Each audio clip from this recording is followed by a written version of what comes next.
এটা মেইন ট্যাঙ্কি ফিল্টারের, এটা এখন আমি ওয়াশ করব। আর ওইটা রিজার্ভ ট্যাঙ্কি, এটা চিলেকোটার উপরে দেওয়া। এখন আমি এই যে ডাইরেক্ট লাইন আছে এটাকে খুলে দেব।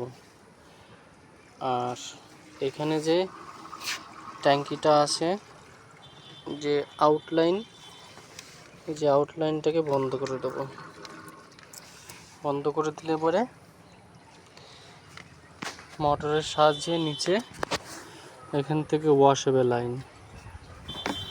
লাইন ওয়াশ হয়ে ঘোলা জল এই পয়েন্ট দিয়ে ঘোলা জল বেরোবে। আর ডাইরেক্ট যে মোটরের চাবিটা আমি এখানে অফ করে দিলাম।